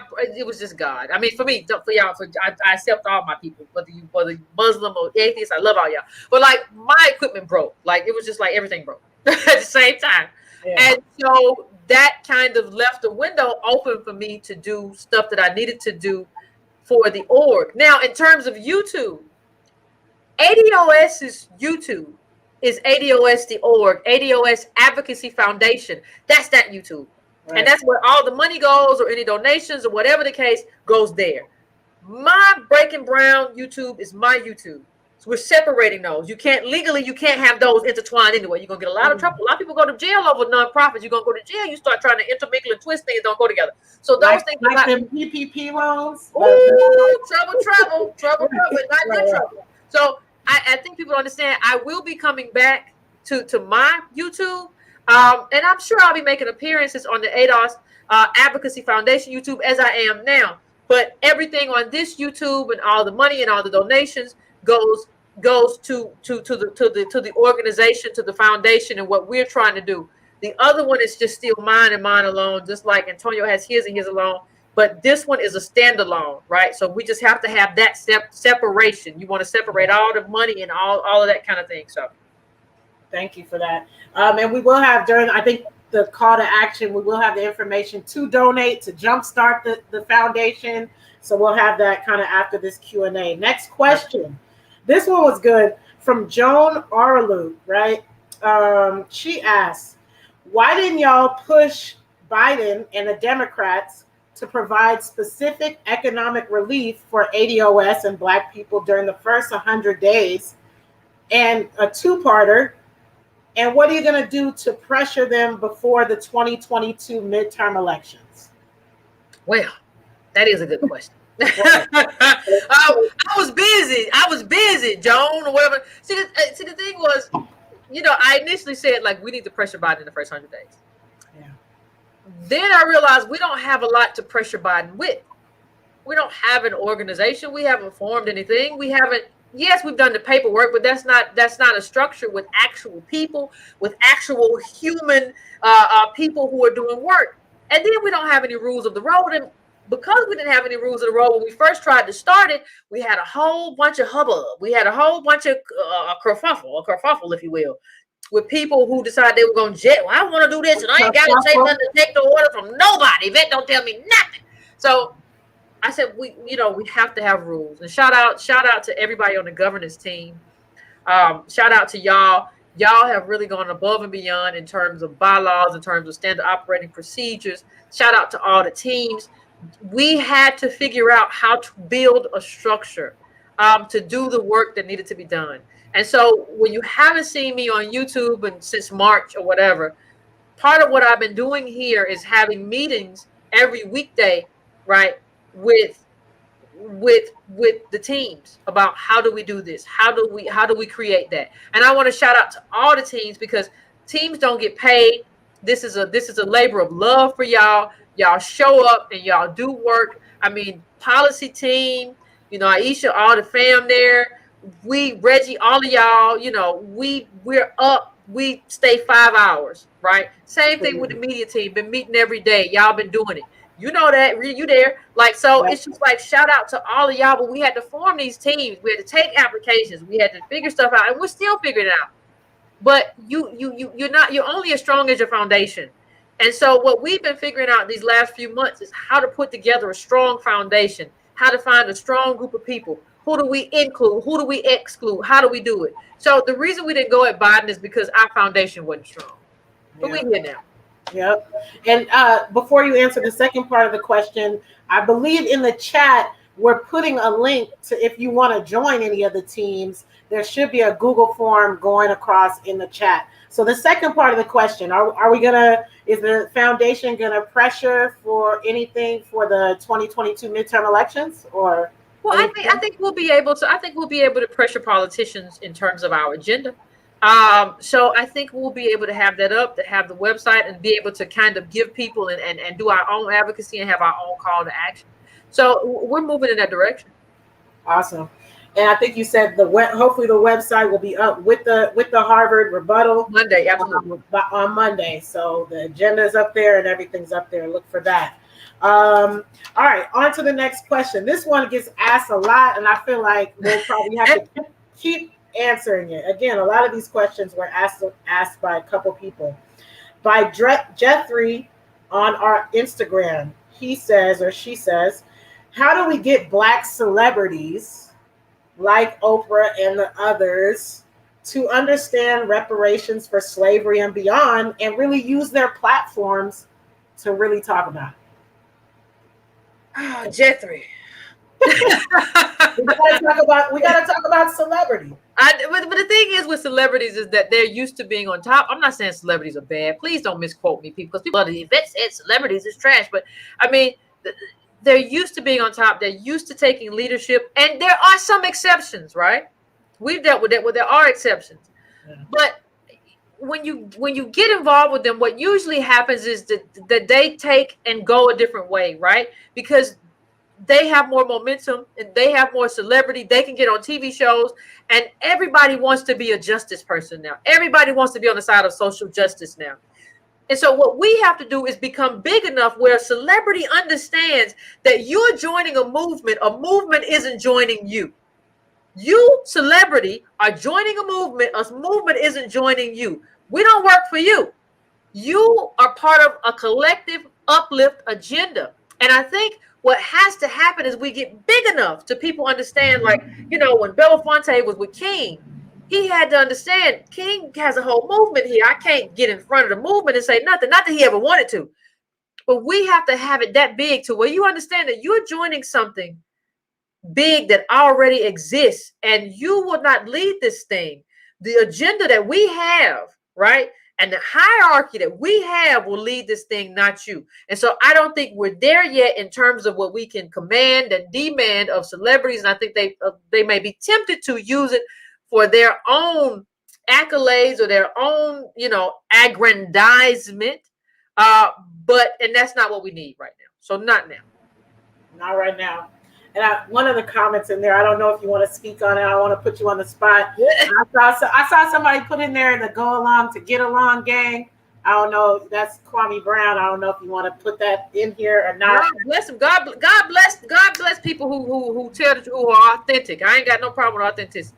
There it is. No matter whether I agree or disagree, we can all agree or disagree with this person, that person, the other person. But authenticity is beautiful. There it is. On to the next one.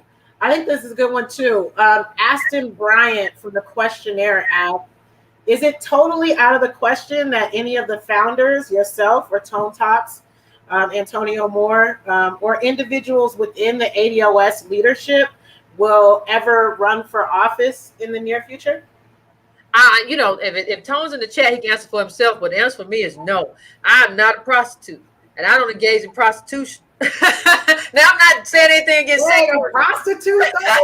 Listen, politicians, if you got to pay to play. It depends on how much money you have, and so that's what they do. That's how they get compromised. I want to be the group. I want to lead the organization that is pressuring the politician. I don't want to be the politician. I want to be the person and the group and the organization that the politician is scared of, right? Like, I don't want to go up against ADOS. Oh, the ADOS Advocacy Foundation, they're going to give me hell. I want to be a part of that. That's what I want to do. I don't want to be the person that has to think about whose butt I have to kiss. I want to be the person that say, you got to kiss this butt. That's the difference. Yeah. I mean, I think we're already that organization prior to today, but I hope we continue to be as well. We mentioned this earlier in the town hall a couple of times. I feel like Shirley Thomas asks, will there be another conference in the future? What's up with the ADOS conference? Absolutely. Absolutely. Next conference, same time we're doing October. We're coming back. We do the post-pandemic jig, but we're coming back. We're gonna learn some stuff. We got to get some speakers in there because we got to get behind this pandemic. And I know it's a lot for people who've lost people, but we got to bring those people together too, because we family first. We community first before we even do advocacy. And we got to get together and commune and do all of that stuff, do politics, do agenda work, do training. We got to do that too. So we are absolutely having another conference, and I look forward to it. Yeah. What would you say were the top couple things that you enjoyed from the conference? From was it 2019 now? Oh, I'm gonna just be honest with you. I just loved the way the people were. I just loved communing with my people and us just enjoying each other. Like, we didn't need anything. It's funny, like, we didn't have to have any specific kind of restaurant or have nowhere to go to. We have to get back to that too. Yeah, we have to do all this political work, yes, but we have to be a community. And what I saw, it was almost like a family reunion at our conference. We were just recognizing people. Yeah, I know you from Twitter. I know you from here. I remember your picture. Yeah, we family. Nobody's worried about anything. Nobody's worried about what we were wearing, who had on what. Nobody was talking bad or whatever. We were just we just here, and it's love. Love is the foundation, though. We family first, and then we do politics. We do politics as family. Love that. Proof that we were not bots. I look forward because I didn't get to make the first one. All right, on to the next one. This was kind of a general question, and I'm going to round it about. All right. Specifically, the person asked, how do we get away from the Black Caucus? And I'll follow it up with, just in general, what type of interactions should we really have with a lot of the Black legacy organizations that maybe have been around as long as the civil rights movement, Well, that's an interesting question, but I don't think you get away from the Black Caucus until you change the electorate.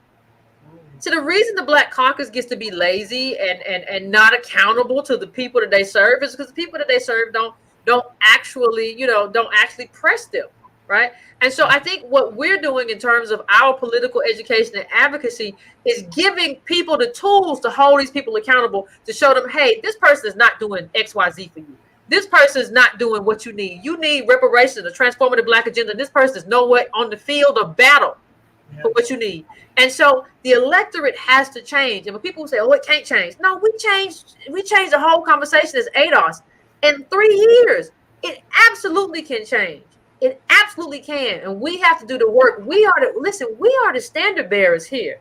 We are the ones, we are the vanguard of ADOS politics and Black politics in general. That's who we are. We can change this whole field. And that's why everybody comes at us so hard, because they know if we get loose, oh, it's on. So everybody comes at us like this, but we have to change the electorate. The electorate has to understand what their politician, what their CBC member is not doing, how they're abdicating responsibility. Let me just say this. I was talking to somebody not too long ago, and they were telling me how language in a bill came out, and it has specific language for Asian American serving entities. It has specific language for Latino serving entities, meaning nonprofits. And they were saying there was no language for Black American entities. That is a failure of the CBC to not put in there something that is specific to us that would benefit us and our organizations. That is a failure. When you let people know how they fail, they can hold them accountable and become a part of something that is bigger than themselves. And everybody wants to be a part of something that is meaningful, that will benefit their children and their grandchildren, and is bigger than themselves. And that's what we have to. We're going to change this electorate. Yeah, I think one of the things that the foundation, the ADOS Advocacy Foundation, is going to do is really let us know what an organization that's supposed to be representing ADOS and Black folks is supposed to do. Because I think a lot of what you're saying, a lot of people don't really know, like, oh, the CBC was supposed to do that. You know what I mean? They were supposed to put that language in. Absolutely. Yeah. People didn't even know that, you know? So I think that's where we come in at, like, no, that's our job. Yeah, that's what we're supposed to do. That's how we serve. That's how you serve. You're supposed to be in service. If you're a leader, you're supposed to be in service of your people, of the people you represent. You're not in service if you didn't do that. Yeah. On to the next one. We got 3 more folks. And then if I don't know if we got some folks working on in the background of our town hall. If there's anything that is great coming from the chat right now, because we are live, let us know and we'll put that up at the end. All right, next one up. Folks want to get out there. Again, we're not bots. We want to get out there on the ground. So the next question is from Bruce. Bruce Jones says, will templates be made available for flyers to be passed out at events this summer or in the future? Folks want to, pass out information. Yeah, folks want to absolutely be boots on the ground. And I think, as we kind of inch away from COVID, people will be able to do that. And one of the things that the media team is tasked with is having some type of cohesive, I hate the word branding, but that's what it is, right? So cohesive branding so that everything has the same look, the same color, the same feel. So you will have that kind of template so that you're able to kind of represent ADOS in a way that, like, if you're in St. Louis doing it, you can do it the same way as somebody's doing it in Tampa. It's the same kind of plug and play flyer so that we have the same kind of recognizable branding regardless of where we are. So we will absolutely have that. Love it. I'm a marketing person, so I look forward to all that. And I'm on the media team. Shout out to the media team. And please put some applause in the chat for all of this media that's people working in the back, putting up images and stuff. Yeah, that's not easy. Making this town hall look real official. And speaking of, another question came up. Will there be other town hall meetings? Ian Ayler asked that. Will there be more town hall meetings like this? Is this going to be a regular thing? Or well, you tell us. Like, we're going to try to put out a survey. You tell us whether or not you enjoyed it. You tell us whether or not you got something out of it. And if you did, we can do it again with other ADOS folks and people who are doing work, because we got a whole group, we got a whole team, we got people everywhere. So you tell us whether or not you thought this was something that was beneficial to you. If you found it, if you decide that it is, right, then we can definitely do it again. So you just tell us what, we're here to serve. You heard it. We are going to be sending out a questionnaire, a survey after this. So look out for that. Again, throw up the social media so people are following us everywhere. Look out for that survey. Fill it out so we know what you think. All right. So this is the last one I have right here. It looks like we have another one that we're going to take spontaneously from the chat. But this is the last one I have here. What can we do locally in local government to really support the reparations agenda? From Neurolay from our YouTube community section. Well, I think one of the things you have to do, and I think Atlanta, shout out to ADOS Atlanta, shout out to Ja'Cory and Louisville, what they have kind of positioned themselves to do is to pressure local governments to support national federal reparations endeavors. Because you see it, and you see what happened in Evanston, right? So Evanston came out there and Cobra came out there and now they're saying, and they tried to do local reparations and they said, now it's over with, right? They said it's not enough. They called it fake reparations. You saw what, you saw what happened in California, tried to do AB 3121. It still might be good. I'm not casting any vote, but you see sort of limitations, right? You see sort of people trying to encroach on it already, and they already changed the language or changing some of the language. And the other thing that we kind of come up against is that there's not enough money locally. There's not enough money locally. We're talking trillions on trillions on trillions of dollars. And I even talk about the 17 to 20 trillion as a down payment, because you have to close the lineage wealth gap. They call it the racial wealth gap, but you have to close. It's really a lineage wealth gap, and you have to close that. So nobody on any kind of local level has that money, and is too open to other people coming from outside and trying to grift on what they're trying to do, even if they're trying to do the right thing. So it's a good way to kind of pressure the federal government to say, we locally have done X, Y, Z. We have oppressed ADOS in this way. And we want to now, since we have oppressed these people, we want to press the federal government to do something. Reparations. Locally, press your local government to push federally. And resolutions, proclamations, all that are helpful to say, like, we need this, a federal reparations plan. Got it. This last one here. Oh, thanks for popping it up on the screen. So this came from the chat. Why is there an HR bill to study reparations instead of a bill to guarantee restitution payments? Well, it's all about who you let lead. Listen, there would be no HR 40 without ADOS. We joined and got co-sponsors on that bill. We had Jamie on. He was running up to people. We were advocating. We had Marianne Williamson on the stage in the debates. We built this moment. And then we couldn't get it edited. And then there were other groups that came and had relationships with sellout politicians, and they got in front of that energy. It's all about who you let lead.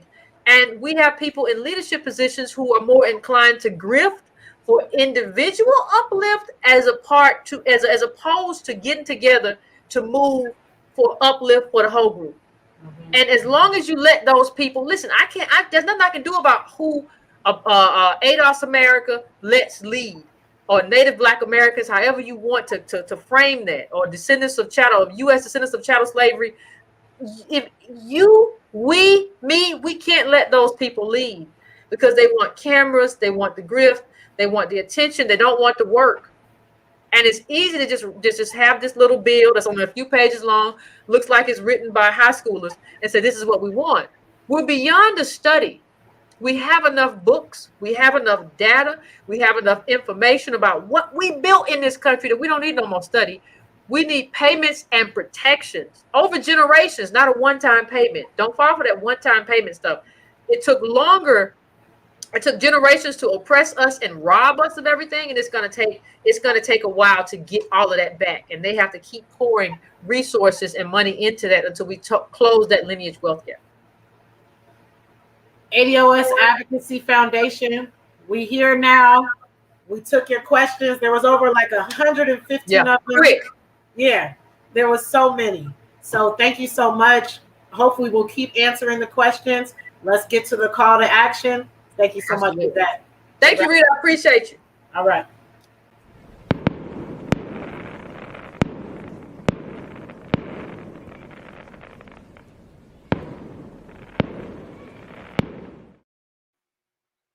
Hey, family. I want you to understand something. We are here as a foundation to serve you. We are here, the ADOS Advocacy Foundation, to serve the needs of our community. But none of that works without you. None of that works without you showing up, without you contributing in terms of what you have to do. None of that works without you joining. We're going to have all the information soon enough for chapters and everything that we have to do. But we need you to be here. Monday, we need you to share that rebuttal. Read it and share it from Paul Sowers. Monday, we need you to do that. It's going to be up at the website. I'll post it if you follow my socials, Twitter, Facebook, all of that. We also need you to join ADOS.com. We need you to follow us on all of our socials. We need you to join ADOS.com. We need you to be here because it's wonderful for me to do what I do. It's wonderful for you all to be here and to engage. But movement work is still movement work. And we still need you to be here. We still need your work. We still need your hands on deck. And if you still want to be involved, you can always send an email, and I'll send that address out tomorrow, another call to action. You can always still join one of the teams. We're like family around here, but understand that none of this works if you all don't show up to do the work as well. So I want to say thank you, fam, for tuning in. I missed y'all. I hope y'all miss me. I'll be back soon. But we're here and we're not going anywhere. So thank you, fam. 4 whole centuries of plunder. A failure baked in from the very beginning. Everyone incentivized, rewarded for blotting out our specific contribution to this country. All that was left was to make us forget. They weren't ready for a movement fueled by 400 years of memory, of knowledge that we are the very marrow of America. For 3 years, we've told them, we coming. They pretended not to hear us.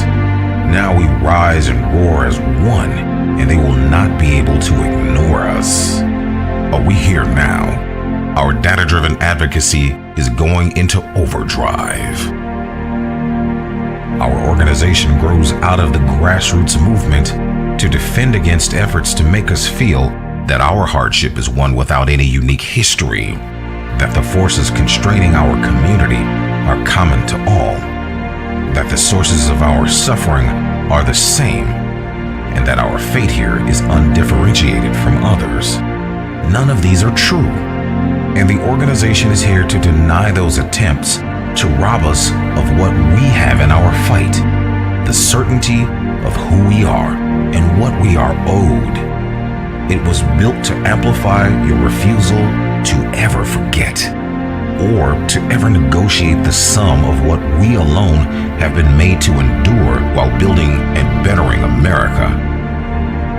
We, all of us, stand in the shoes of our ancestors. Together, let's take the next step. This is the American Descendants of Slavery Advocacy Foundation.